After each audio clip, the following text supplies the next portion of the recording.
Sa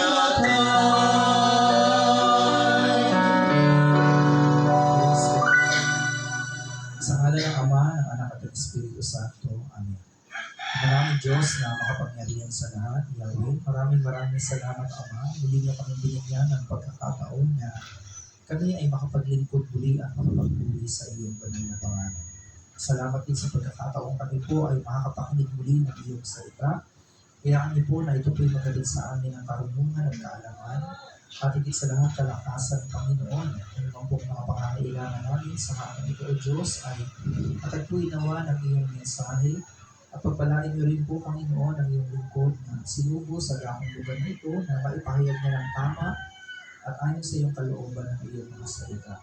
Pagpalain din po ang aming mga puso, Panginoon. Ano man ang mga humahadlang sa amin, mga pagkaalinlangan, mga suliraning iniisip, mga bagay na gumagambala sa aming isipan, hayaan niyo po na matuto kami ipagkatiwala sa iyo ang mga mga pinag-araalan at suliranin namin. Dalangin din namin, Ama, na minsan pa po, abutin niyo po ang aming mga katawan, ang mga karamdamang iniinda ng aming pisikal na pangangailangan. Lord, sa iyo lamang po kami umaasa ng kagalingan at kalakasan. Pagpalain niyo rin po ang mga susunod na sandali. Ano mang po mga prayer request, Panginoon, na itataas namin sa iyo sa hapong ito. Ngayon pa lamang po, Ama, alam namin kami po ay inyo ng tinugo sa pangalan ni Jesus. Sa iyo ang lahat ng kapurihan at pasasalamat sa ngalan ng Ama, ng Anak at ng Espiritu Santo. Amen. Purihin ang Panginoon.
inaanyahan na buksan ninyo ang dalang Biblia sa Ebanghelyo ayon kay San Marcos, Kabanatang 1, talatang 1 hanggang 8. Let's take our reading to the Gospel of St. Mark, chapter 1, verse 1 to 8. Ito ang simula ng magandang balita tungkol kay Jesucristo, ang anak ng Diyos. Tulad ng nakasulat sa aklat ng Propeta Isaias, narito ang sugo ko na aking ipadadalang mauuna sa inyo. Ihanda niya ang iyong daraanan. Ito ang pahayag ng isang taong sumisigaw sa ilang. Ihanda niyo ang daraanan ng Panginoon. Gumawa kayo ng mga tuwid na landas na kanyang nalakaran. At dumating nga sa ilang si Juan na tagapagbautismo na nangangaral.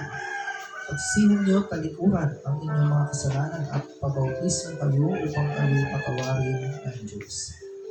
Halos lahat ng taga-Judea at taga-Jerusalem ay pumunta kay Juan. Ipinahayag nila ang kanilang mga kasalanan at sila ay binautismuhan niya sa ilog Jordan. Ang damit ni Juan ay yari sa balahibo ng pamelyo at balat naman ng hayop ang kanyang sinturon. Ang kanya namang pagkain ay balang at pulang-pukyutan. Ito ang pinapahayag niya sa mga tao. Ang darating na kasunod ko ay higit na makapangyarihan kaysa sa akin. Hindi ako karapat-dapat iukod at magkalasnan lamang ng talik ng kanyang sandalyas. Binautismuhan ko kayo sa tubig, ngunit babautismuhan niya kayo sa Espiritu Santo. Mga minamahal kong magulang at kapatid, ito po ang mabuting balita ng ating Panginoon. Pinupuri ka namin, Panginoon sa Kristo. Okay po, palakpakan po natin ang pagkakabasa ng kanyang salita. Praise God. Pwede na po kayo magsipo sa presensya ng Panginoon. Magandang hapon po sa inyo lahat mga kapatid. Ay po ngayon ay nasa sa calendar B or year C po na pag-aaral po natin ng mga gospel, mga kapatid. So tapos na po tayo sa Gospel of St. Matthew. Nasa second week na po tayo ng Advent season. Pag sinabi pong Advent, ang ibig po nitong sabihin ay pagdating or arrival. So, dito po ay natutupad na kung ano po yung sinasaad sa Book of Isaiah na nakalagay po doon na I am sending you my messenger ahead of you who will prepare the way for you. A voice of one calling out in the wilderness, preparing the way of the Lord. So, ito nga po ang taong ito, sa katauhan po ni John the Baptist, ang akala po ng marami ay pagbabalik po ni Elias.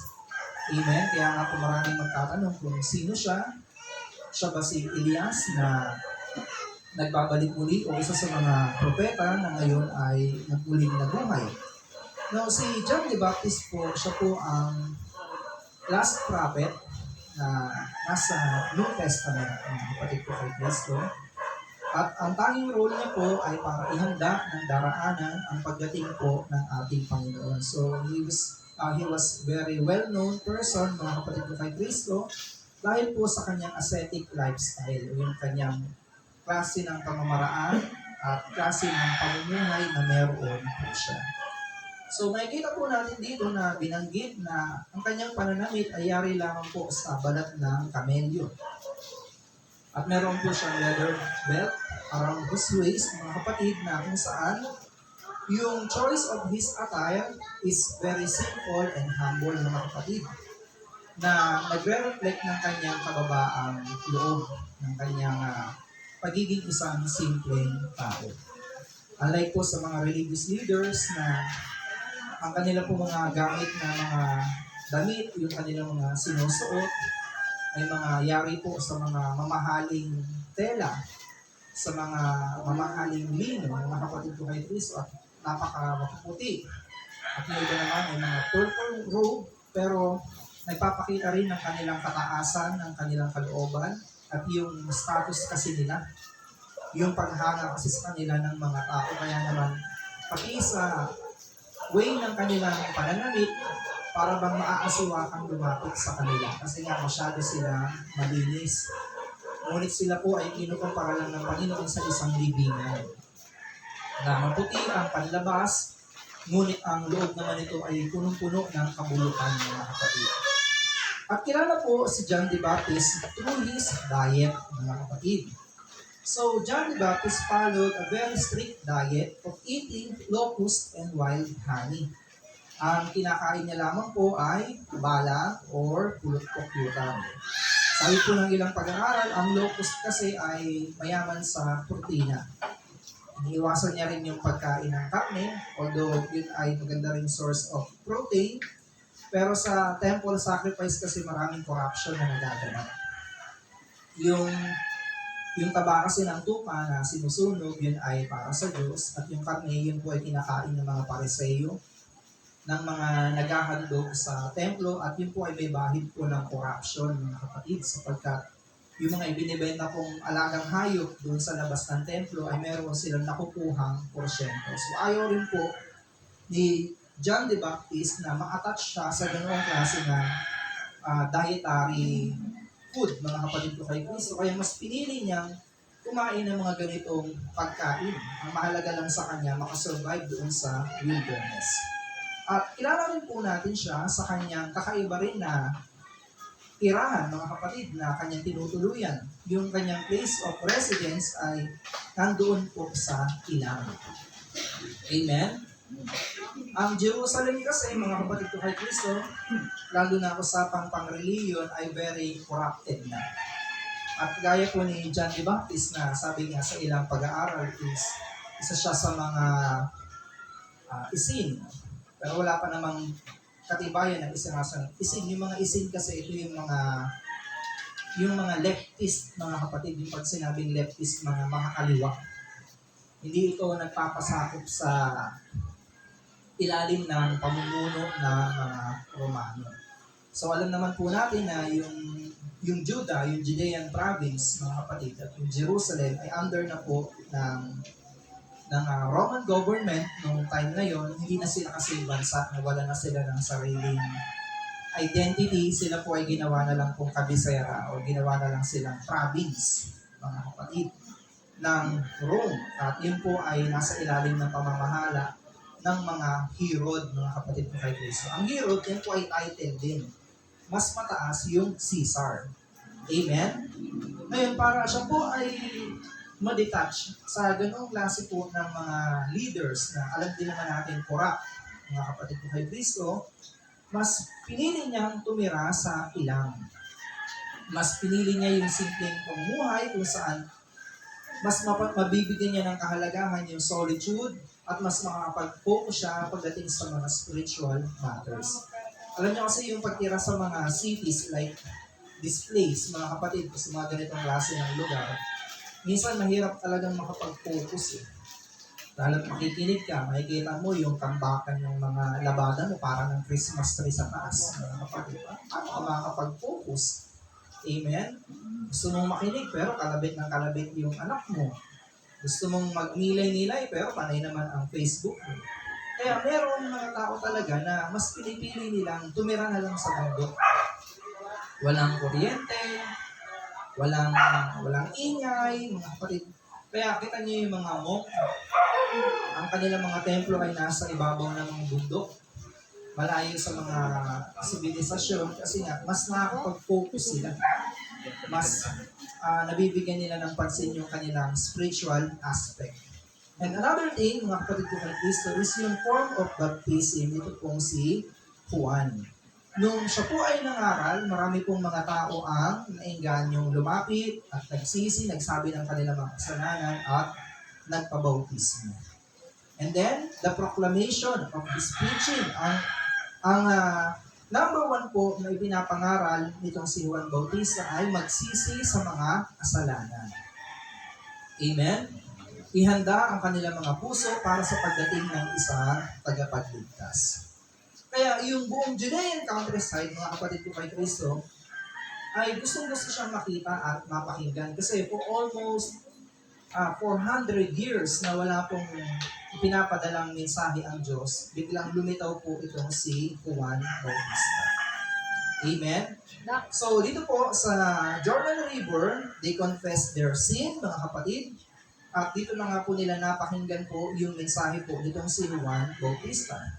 Na ang sabi niya, binabautismuhan ko kayo sa tubig, ngunit yung darating na kasunod ko sa ako'y kayo babautismuhan. So yung paglilinis kasi ng tubig, yun po ay form of cleansing. Kumbaga, yung ginagawa pong pag-immerse ni John the Baptist, ipinapakita niya na yung magiging kalalagayan ng isang taong tatanggap dito sa tagapagligtas. Amen? Di ba ho, ang tubig kasi, ano siya naglilinis siya. Ang pinaka-purpose ng tubig kasi sa Israel, hindi naman para inumin, kundi para ipanghugas, ipanglinis, mga kapatid ko kay Kristo. Kaya nga po, di ba, pag meron sa kanilang mga celebration, pag meron sa kanilang mga okasyon, ang inihahanda ay wine, hindi naman tubig. Kung merong tubig, ang purpose lang nun ay para panghugas ng kamay, panghugas ng paa. It's a form of cleansing na gustong ipaunawa ni John the Baptist na yung ginagawa ko sa inyo ay isang paraan ng paghahanda upang iayos ang inyong mga sarili. Ang mga daang liku-liko, daang baku-bako ay dapat na patagin sapagkat dumarating na ang inyong tagapagligtas. Amen po. So, Advent is more on preparation also, mga kapatid. So, pag sinabi kong pagdating, syempre, yung pagdating, meron kang hinihintay. At kung ito ay isang special na tao, kailangan mo siyang paghandaan. Kailangan mo mag-prepare, mga kapatid mo kay Kristo. Kailangan namang merong isang importanteng bisitahang darating sa iyong bahay. Alangan namang hindi ka mag-prepare. Alangan namang yung bahay mo ay nakakalat. Di ba? Alangan namang pagpasok niya, pakikisian siya, yung pala, kwarto pala yun, yung mukhang CR, sa gulo. Kasi minsan may mga ganong bahay, tagus-tagus. Diba ho? Makalat, hindi naman sa kailangang pangmayaman, pero yung malinis, importante kasi yun, mga kapatid ko kay Kristo. Kaya, iba po yung preparation na gagawin sa pagtanggap sa Kanya, at dito ho, kay Jesus, hindi pa naman kilala ni John na yung pinsan niya pala yung tinutukoy. Hindi rin siya aware na ito palang kanyang pinsan ang magiging Messiah or tagapagligtas, mga kapatid. Amen? So we must consider and remind ourselves na ito pong Advent season is a season of preparation. Lalo na ngayon, December na ho. Makikita nyo, ang mga munisipyo, kanya-kanya na yan ang lagay ng mga Christmas decoration. Kagandahan po yan ng mga Christmas tree. Sa Baras, ang ganda ng Christmas tree nila. Pero hindi mo akalaing yari pala sa mga bote ng Mountain Dew. Di ba kulay green yun? Paggabi kasi, ang ganda ng design niya. Parang ano siya, parang mamahalin. Pero yun pala ay yari lang sa mga basura, mga kapatid. Now, ito pong Advent season is a season of preparation. Sabihin nyo nga po, season of preparation. Yung mga ginagawa po ng mga tahanan ngayon, sila po ay naglalagay ng mga Christmas decors, Christmas tree, nagsasabit na sila ng mga medyas, naglalagay na sila ng mga kung ano-ano mga disenyo, mga Rudolph the Red-Nosed Reindeer, ano pa ba? Snowman, yung sinasakyan niya yung Santa Claus na hinihila siya, walang kinalaman yan sa Christmas, mga kapatid. Sa Christmas season, meron. Pero pagdating po sa Christmas na tinutukoy po ng Bible, ay wala siya halos kinalaman, mga kapatid. Ang gusto pong ipakita sa atin ni John the Baptist, dito po sa mensahe ito ng paghahanda, ay kailangan pong ihanda po natin ang ating mga puso. Yan niya nga po inaaniyahan ang mga tao na pagsisihan na ang kanilang mga kasalanan. Kasi kung papapasukin mo ang isang hari sa iyong tahanan at napakakalat, di ba ho, nakakahiya naman. Amen? Kung papapasukin mo si Jesus sa iyong puso na punong-puno ka ng karumihan, punong-puno ka ng kasalanan, ng galit, di ba po parang nakakaya. Kaya nga po, yung bautismo na gagawin ng ating Panginoon is through the Holy Spirit, yung apoy. Bakit po? Kasi yung apoy po, yung paglilinis na ginagawa niya ay mas malalim. Amen? Halimbawa po, di ba sa pagluluto na lang, pag naghugas ka ng karne ng baboy, Hindi pa yan malinis. Wala namang Shopee dito. Ngayon, natatanggal yung kanyang mga mikrobyo, natatanggal yung mga microorganisms na hindi nakikita ng ating naked eye, ng ating mga mata. Pero naluluto, nawawala kapag ito po ay niluluto sa apoy. Amen, mga kapatid? So yung form of cleansing na ginagawa po ni John the Baptist ay symbolic lang. Kung marumi ang iyong kamay, marumi ang iyong paa, maghugas ka ng tubig, mawawala. Pero yung klase ng kasalanan na meron ang tao, yung kanyang karumihan, tanging ang Espiritong Banal lamang po ang makapaglilinis at makapaghuhugas nun sa ating mga buhay. Amen? Kaya nga po, di ba ho, yung mga tao po na may mga addiction, yung mga tao na dumadaan sa mga rehab, pag wala talaga silang further follow-up, wala silang, kaya nga po kahit sa mga kulungan, sa mga inmates, inaalaw nila yung merong pastor, merong preacher na nagbibigay ng mensahe ng salita ng Diyos. Kasi alam nila na hindi sapat yung rehab. Kailangan din yun kasi sa mga rehabilitation kasi mas napapacilitate ng mga psychiatrist yung pangangailangan ng mga tao. Mas mas mentally capable sila na unawain ang pinagdaraanan ng isang taong may trauma, halimbawa. Pero hindi lang doon nagtatapos. Kailangan mo rin ng spiritual nutrients na manggagaling naman sa mga katulad din po namin mga nagpapahayag ng salita ng Diyos. Kaya kung rehab lang ang iyong pagbabasehan, pagdadaanan, at pagkatapos ay wala kang encounter sa Panginoon, ano po ang nangyayari after a couple of months, bumabalik ulit sa kanilang mga addiction. Gumagawa uli ng crime. Amen, mga kapatid? So, it is a preparation, mga kapatid ko, kay Kristo. At ang klase po ng pamumuhay na ipinapakita po ni John the Baptist ay iba sa mga leaders, sa mga relihiyoso na kanila nang nakikita. Ito kasi, madali siyang ma-distinguish na talagang sugo siya ng Diyos, padala siya ng Diyos, kasi nga, yung kanyang lifestyle ay iba. Amen? Kung tutuusin, si John the Baptist pwede niyang sundan ang yapak ng kanyang tatay kasi ang tatay niya ay pari, si Zacarias. Pero, iba yung kanyang tinahak na landas kasi kapag isa kang Pariseo, meron kang privilege, mataas ang iyong status pagdating po sa Israel. Pero kahit ganoon, hindi po ni John the Baptist pinili maging kagaya ng kanyang tatay na isang Pariseo. Amen? Mas pinili niya po na mamuhay ng simple lamang kasi doon niya mas maipapakita yung calling niya na ihahanda niya siya yung taong gagamitin para ihanda ang daraanan ng ating Panginoon. Amen po, mga kapatid. So, ano po yung makikita natin sa pangaral po ni John the Baptist? He was trying to get people to see the severity of their sin. Si John the Baptist, ipinapaunawa niya sa mga tao na yung consequence ng kasalanan ay hindi lang biro-biro. Na kapag hindi nyo tinuwid, inayos ang inyong mga sarili, para lang kayong mga ambo, inuuboy kung saan-saan, para kayong mga patpat, mga tuyong kahoy na pagdating ng panahon, sisilaban kayo. Hindi kayo itaago sa bangan o sa isang lalagyan para maingatan. Kapag hindi kayo nagsisi sa inyong mga kasalanan, para kayong mga sanga na tuyo na pagdating ng panahon, kayo ay sisindihan para gawing panggamon. Amen?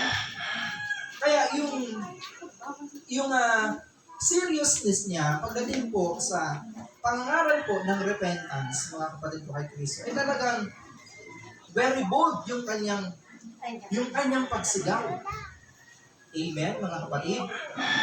Doon pa lamang po sa ilang, sumisigaw na siya, kagaya po ng sinasabi po sa mga naunang propeta na ang taong nito, ipapangaral niya at ipagsisigawan na dapat pagsisihan ang kanilang mga kasalanan. Amen, mga kapatid? So, kung sa dating po ng mga Pharisees, para bang parang hindi siya katanggap-tanggap eh. Di ba ho? Pero alam nyo, minsan may mga tao talaga na yung kanilang method, yung kanilang way of preaching, is hindi naman meant para i-please ka eh, kundi para i-inflict ka talaga. Kasi kung ang napapakinggan mo palagi ay yung pleasing palagi sa iyong pandinig, eh minsan, hindi na nun nakakatagpo yung iyong pangangailangan. Amen? Kagaya ngayon, minsan, palitan na tayo ng head, palitan na ng mga DIC.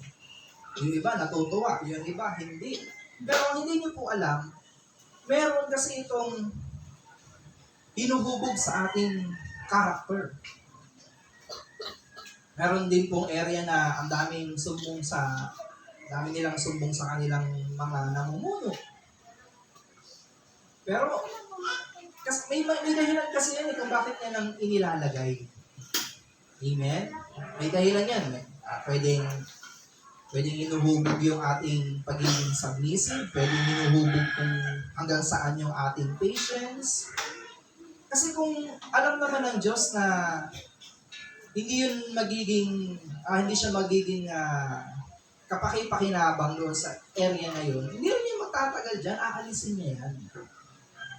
But for you, na ikaw yung magja-judge, di ba ho? Kasi alam niya ng Diyos yung, kaya minsan may mga lugar na nilalagyan tayo ng mga mahihigpit, halimbawa na head. Kasi minsan naman may mga tao rin naman, may mga manggagawa, may mga preachers din naman na minsan matitigas na ang ulo. Parang alam mo, sila na yung may-ari ng PFCC. Kaya kailangan mo silang padalhan ng isang head na talagang matigas din. Amen? Pag sobrang bait din naman, ina-abuse. Pero kapag sobrang na rin namang hirap yung mga tao doon, aalisin na yun, yung mahigpit na yun, yung very strict na yun, at ipapalit naman ay yung napaka-humble na tao. Ngayon, nung nilagay yung humble na tao, napakabait na tao, inaabuso naman kasi nga, mabait. Di ba ho, mga kapatid ko kay Kristo? Kaya, yung mga nangangaral, iba-iba ang giftedness, iba-iba yung mga dating nila, iba-iba yung mga charisma. Kasi nga, iba-iba yung pangangailangan ng mga tao. May mga gawain na gusto ako, meron namang medyo lang, meron ding ayaw ako. Kasi daw, masyado akong malamyamat po. Masyado akong mahinahon. Ang gusto naman nila yung mga sumisigaw. Pero meron din namang mga gawain na ayaw nila ng sigaw kasi sumasakit ang tenga nila. Amen po, mga kapatid. Merong mga lugar na gusto nila mahaba ka mag-talk. Pag ang ikli ng talk mo, i-report ka. Meron namang mga lugar na ayaw nila ng mahaba ang talk. Gusto nila maikli lang kasi naiinip na sila, inaantok na sila. Iba-iba mga kapatid eh. Amen po. Kaya ho, dito, ipinapaalala ni John the Baptist, mga kapatid ko kay Kristo, na dapat maintindihan ng mga tao yung malaking epekto ng kasalanan sa kanilang mga buhay. Amen? At yung kanyang pananalita ay hindi yung pananalita na parang very gentle. Hindi. Yung kanyang salita ay masakit, mga kapatid ko kay Kristo. Kaya nga po nung may lumapit ng mga Pariseyo na gusto rin magpabautismo kay John the Baptist, ano ang tinawag niya dito? Mga ulupong. Kita mo yun? Ang taas-taas ng pinag-aralan, bigla niya lang tatawagin ulupong. Diba? Kaya, wala siyang kinakatakutan kahit yung kinakasama ni Herodes. Pangalan nito? Yung asawa ng kanyang kapatid. Yung ang anak ay si Salome, nakalimutan ko tuloy pangalan ng babae. Basta yun, yung nagpapugot sa kanya ng ulo. Di ba? Sabi niya, alam na alam mong government nasa gobyerno ka, tapos yung lifestyle mo ay hindi magandang ehemplo sa mga taong iyong kinakasakupan. Kinakasama mo ang asawa ng iyong kapatid.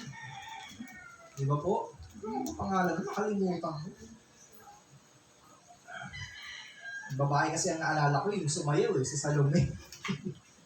O basta yun na yun, mga kapatid. And then, another thing, mga kapatid ko kay Kristo, John's work and Jesus' work would be different, mga kapatid. So, magkaiba sila ng magiging trabaho.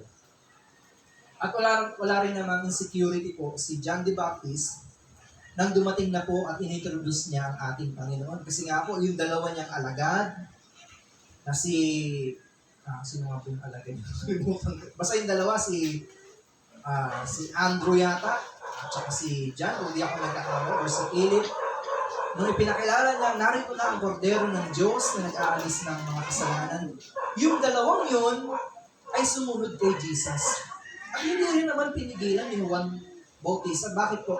Kasi hanggang doon lang po yung kanyang ministry. Ang i-introduce ang Panginoon at pagkatapos noon, siya po ay inaresto na po at pinapugutan na ng ulo. Hanggang doon na lang eh. Amen? Kahit po sa ating gawain, sa ating ministry, may kanya-kanya tayong mga function. Huwag niyong agawin yung function ng iba. Diba? Kung area niya yun, area niya yun. Huwag mong pakialaman. Minsan nga meron akong area. Sinususpindi yung choir sa area. Sabi ko, ba't ka nagsususpindi ng choir dito sa area ko? May GIC dito yung kasi medyo parang naka-attach pa siya doon. Sabi ko, hindi pwede kasi may sarili kang bakuran. Doon ka muna sa sarili mong bakuran. Mag-release. Diba? Amen? Minsan kasi sobrang anointed natin. Sumusobra Lumalagpas mga kapatid. Siyempre, respeto ka rin. Kahit nga kami, hindi kami basta pwedeng gumawa ng mga decision making lang na hindi alam ng head. Kasi respeto mo yun sa iyong head. Amen po, mga kapatid. Tsaka, hindi rin maganda yung maaalala ka ng mga nakasama mo, nasasakupan mo na hindi maganda yung iyong naging record. Kasi, ang position naman, hindi naman yan mananatili. Mas maganda yung sa ilang panahon na ikaw yung inilagay doon, may maganda kang naidulot. Amen po, mga kapatid? So, sabi po ni John, hindi ako karapat-dapat, ni mag-alis ng tali ng kanyang panyapak. Alam niyo, yung ganong klase ng trabaho, napaka-baba na trabaho ng isang alipin. Yung magsintas ka, magkalag ka ng tali ng sandalyas ng iyong Panginoon, parang sobrang nakakababa na yun, mga kapatid. Pero, sabi ni John, mas mababa pa ako doon sa tagakalag ng tali ng sandalyas. Kasi hindi ako karapat-dapat magkalag ng kanyang sandalyas. Ganoon siya kababa, mga kapatid. Amen? Tayo naman sasandali pa lang tayong napapahiram ng authority. Gamit na gamit naman natin. Walang ipinakita na natin yung bagsik natin, yung ating bangis. Di ba ho? Ngayon, may bago na tayong head. Hindi na si Sir Justin. Medyo nakakaiyak din kanina Pero ganoon talaga, mga kapatid. Kapag maganda kasi yung legacy iniwan mo, mamahalin ka talaga ng Amen? Pero hindi rin naman kasi pwedeng masyado siyang tumagal kasi familiarity breeds contempt. Alam niyo ibig sabihin nun? Pag masyado ka ng matagal doon, halos hindi ka na rin re-respetuhin kasi. Diba? Diba, taga-province ka. Dapat, kung dumating ka sa isang tinutuluyan mo, let's say for example, 1 week. 1 week ka lang welcome. Pero kung 1 week ka na, 1 month na nag-a-apply ka pa rin ng trabaho, may inis na yung tinutuluyan mo. Yun ang ibig ko sabihin. Kasi nga, 1 week ka lang welcome. Pero pag lumagpas ka na doon at di ka naman nag-aabot, wala ka namang iniiwang pera na nakikihati ka pa sa pangulan, ang lakas mo pang gumamit ng electric fan tsaka charger, hindi ka na, may inis na rin yung tinitirhan mo mga kapatid. So, minsan ganoon din po sa ating mga pinamumunuan. Kaya ka tayo, meron tayong tinatawag na reward eh. Diba? Kahit ako yung nag-o-open sa biyaya ng Diyos, kahit ako yung nag-o-open ng mga MPG sa area namin, hindi naman ako lagi yung humahayo. Madalas pa nga yung mga kasama ko.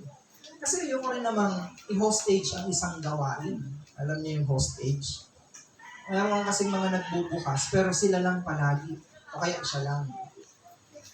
Hindi rin maganda yung ganun, mga kapatid. Kasi lagi natin tatandaan, binibigyan tayo ng Lord ng gift para sa ikabubuti ng ministry ng yung common folks, hindi yung hostage mo yung isang gawain tapos para bang ikaw na yung may-ari. Amen? Lagi natin tatandaan na yan po ay nakasurrender palagi sa ating ministry, mga kapatid. Amen? Kaya ako, isa sa aking hinahangaan si Brother Ariel, kasi bakit po? Si Brother Ariel, marami siyang na-open na gawain sa Kainta. Pero nung nilagay na siya sa ibang area, binitawan niya na yun. Sinurrender niya na sa deployment. Kahit na nire-request siya ng anniversary ng CLSS, hindi niya tinatanggap kasi ano ang katwiran niya. May preacher na po kayo doon. Yun na lang po ang i-request niyo.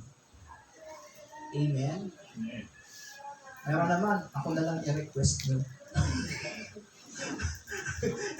Amen, mga kapatid. So another thing na dapat natin tignan, mga kapatid, is to recognize Jesus as the Messiah. So, itong gospel na ito, palaging ina-emphasize ni John na hindi ako ang Mesiyas na inyong hinihintay. Kundi yung yung kasunod ko na mas makapangyarihan kaysa sa akin.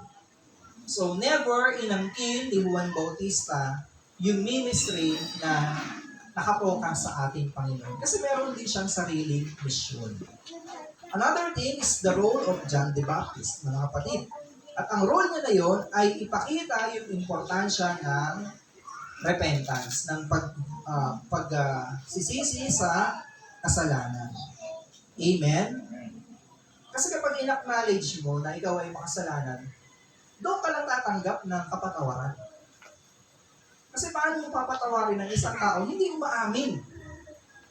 Amen, mga kapatid? Diba, minsan pag may ginagawang kalokohan ng iyong anak, nyari, nangupit, papatawarin mo naman, ang problema, hindi umaamin. Kaya lalo kang naiinis. Meron pong, yung nanay ko, meron siya, bali ako niya nasa pamangkin, doon po tumutuloy sa amin. Parang product din ng broken family. Yung nanay ko kasi may mga tindang laruan ngayon mag-December. Napagdiskitahan yung kanyang Paw Patrol, pangregalo niya yun sa tunay niyang apo. Tinupit, mga kapatid. Tinupit. Hindi hanap-hanap na yung nanay ko kung nasaan yung laruan kasi nga sa apo niya yun. Yung pala kinupit yung kanyang apo sa pamangkin. Yung nanay ko naman, naunawaan niya na. Siyempre, kasi bata. Pero hindi na bata. Ano na siya Kasi yung laruan ay pang 4 years old Yung kumupit, 10 years old na. Elementary na. Yung nanay ko, naunawaan niya naman na kasi nga, bata, gustong maglaro. Pinapaamin niya, ayaw namang umamin. Kaya yung nanay ko, lalo tuloy na iinis. Kitang-kita na nga na nandun sa kanyang bag, mga kapatid. So, minsan, tayo ganun Unless i-admit natin na nagkasala tayo, doon lang natin matatanggap yung kapatawaran ng Diyos para sa atin. Kasi ready naman siyang ibigay yung grace Ready naman siyang ibigay sa atin yung forgiveness Pero kung hindi mo hinihingi, bakit nga naman ibibigay sa'yo? Di ka naman nahingi. Di ba ho? Meron niyang isang vlogger noon na medyo may pagka, ano siya, may pagka mataas ang tingin sa sarili. Yung, may nag-comment sa kanya na, pag nagkasakit ka, tatawag ka sa Diyos. Replyan niya ba naman na, pag nagkasakit ako, meron akong mga doktor na matatawagan. Hindi talaga siya naniniwala sa Diyos. Tsaka ayaw nga ng blood of Jesus. Iyo, kadiri. Yun pa yung sagot niya. Ewan kung kilala niyo yun, mga kapatid. Yung, ano siya vlogger siya na bading. So another thing is the promise of the Holy Spirit. Yun po yung maganda ron eh. Kung si John the Baptist, taglay niya yung kagaya ng yung spirit ni Elijah, hindi ko sinasabi na spirit ni Elijah, yung pagdating sa pangaral ay very bold, matapang, brave, mga kapatid. Pero pagdating po ng Panginoon, yung Holy Spirit na iiwan niya sa kanyang mga disciples, ito naman yung mag-iiwan sa mga disciples ng kapayapaan, ng peace of mind sa kabila, sa gitna ng mga kaguluhan sa paligid. Ang Holy Spirit na ito ang siyang magbibigay din ng lakas, ng kapangyarihan para yung mga ministry na iiwan ng Panginoon sa pagmimisyon ng mga alagad ay kanilang magampanan. Amen? At panguli, the humility of elevating Jesus. So, si John, he humbly recognized the unworthiness and in comparison to Jesus, mga kapatid. Na kung ikukumpara niyo ako dito sa kasunod ko na darating, walang-wala akong sinabi. Amen? So tayo po, mga kapatid ko kay Kristo, sa ating pong paglilingkod, maging humble lang po tayo, mga kapatid. Amen? Maging mababa lang po ang ating kalooban. Lagi po natin tatandaan na ano man pong maabot natin, ano man pong marating natin sa ating paglilingkod, yan po ay dahil po sa kahabagan ng Diyos sa atin. Amen? At sa hapong ito, kayo po yung aking inaanyayahan na magsitayo at anyayahan po natin ang banal na Espiritu na linisin ang laman ng ating mga puso. Saliksikin ang bawat isa sa atin. At nang sa gayon, kung anumang mga hadlang, ito ay mahugasan ng kanyang kapangyarihan. Linisin mo, Panginoon.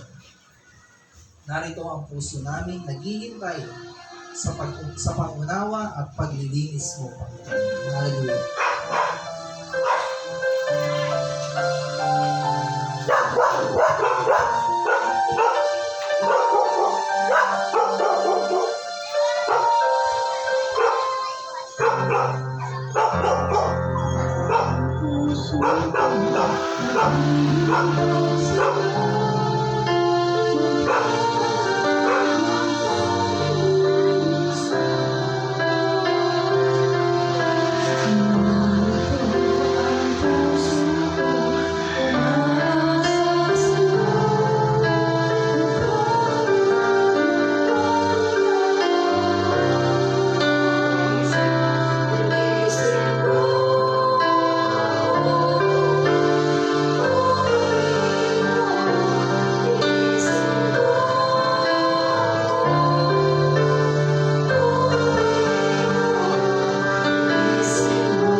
Kayo po'y aking inaanyayahan dito sa harapan. Sa lahat po na gustong makatanggap ng biyaya ng Panginoon sa hapong ito, I will lay my hands upon your head sa hapong ito, sa mga may karamdaman, sa may mga mabibigat na pinagdaraan ng problema, sa mga may emotional problem. Hayaan mo na sa hapong ito, tanggapin mo ang Espiritu ng Banal sa pangalan ni Jesus. Kapatid, pagpalain ka ng ating Panginoon, tanggapin mo ang biyaya ng Espiritu ng Banal sa pangalan ni Jesus. Pagpalain ka ng Panginoon, ano man ang iyong pangangailangan sa hapong ito, i-bless ka ng kanyang Espiritu, ano man ang iyong mga karamdaman, hindi ka sa iyong katawan, lumali ang galingan sa pangalan ni Jesus. Pagpalain ka ng ating Panginoon sa hapong ito, ano man ang iyong mga pangangailangan, ano man ang iyong sitwasyon, kaya ang Espiritu ng Banal ang tumilos sa iyong buhay sa pangalan ni Jesus. Amen. Pagpalain ka, kapatid, ang iyong buhay mula ulo hanggang dulo, pati na ang iyong pamilya. Ano man ang iyong pangangailangan sa hapong ito, ay ipinagkakaloob ng Espiritu ng Banal sa pangalan ni Jesus.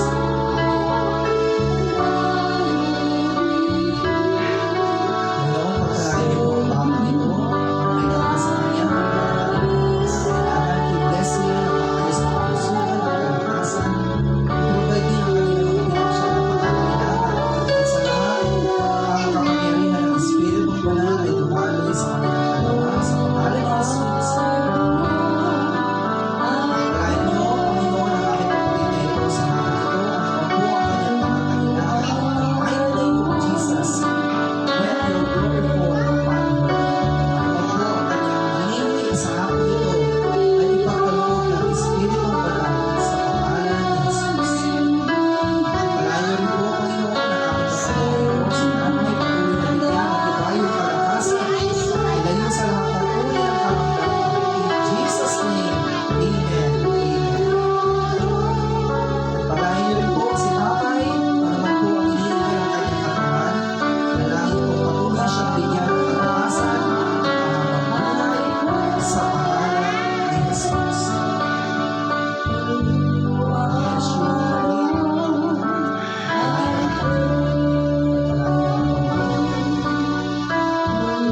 Pagpalain ka ng Panginoon. Amen. Lord, sa hapon ito, maraming salamat po sa iyong pagbabasbas. Salamat po sa iyong kapangyarihan. Salamat din po sa iyong kagalingan na pinagkaloob. Ano man ang aming mga karamdaman, alam namin, Panginoon, dumadaloy ang kalakasan at kagalingan sa pangalan ni Jesus. Pagpalain din po ang tahanan ito ni Nanay Sol at patuloy mo siyang gamitin at dalangin namin, Panginoon, na bumuhos ang masaganang biyaya sa kanyang sambahayan.